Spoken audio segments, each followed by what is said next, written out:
Murat xan, ay kişi, bunlar bəhanədir. Düzün desən, mən də bizim o qulluqçu Gülnaza aşık olmuşam. Amma arvad göz verib işıq vermir. O gün bir balaca sadırasın kənar elədi. Gördüm qızın üzü deyəsən 14 gecəlik aydı, bulut altından tələlə elədi. Suratlar elə bir zunuz almasıydı. Buraba, mən sənin kimi arvadazı kişilərdən deyiləm. Arvad çox desə, gətirirəm 36 tümən, 6 qram, 10 şakəbini də verirəm. Başmaqlarımla cidlərəm qabağına. Deyərəm indiyə kimin arvadı mıdır? İndi qiyamət bazım. Duvar dibinə get, bədnəzərə rast gəlməyəsən. Hoş gəldin. O vaxt gedərəm, Mirzə Mahmud kişini çağırıram gələr evə. Qabağına bir dana da qətta qoyaram. Deyərəm, bu qadasını aldığım Gülnazın kəbinin kəs mənə. Elədir qardaş, vallahi. Əgər o da nəmnüm eləsə, lap kəbinin özüm kəsərəm. Lap yaxşı eləyəcəksən, olcuğun içindən gələcəkdir. Lap belə bu elə işin özüdür ki vardı. Ay kişi, sən lap mənim günə dət dağırdığımı dağıdıb, darma dağın elədi.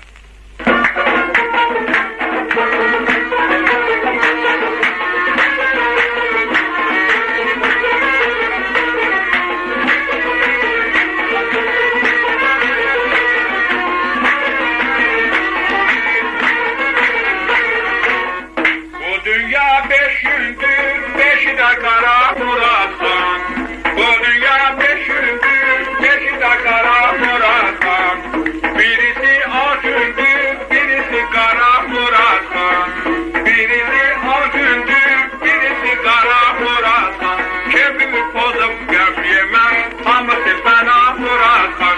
Kebir bozup göm yemem, hamısı fena Murat'tan. Kebir bozup göm yemem.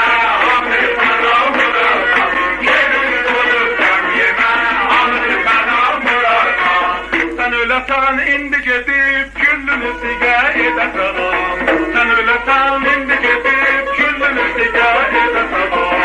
Asasalı olmasa qadı yanına gedəsəm. Asasalı olmasa qadı yanına gedəsəm.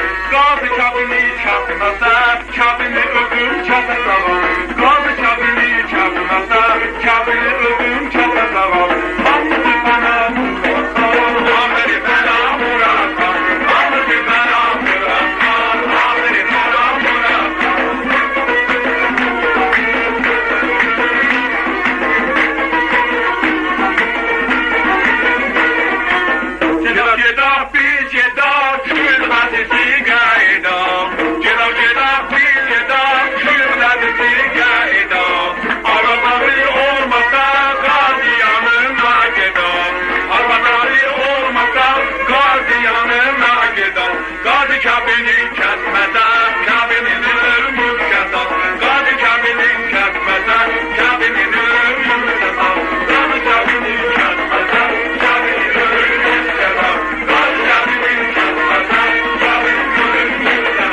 Allah mübarek eylesin.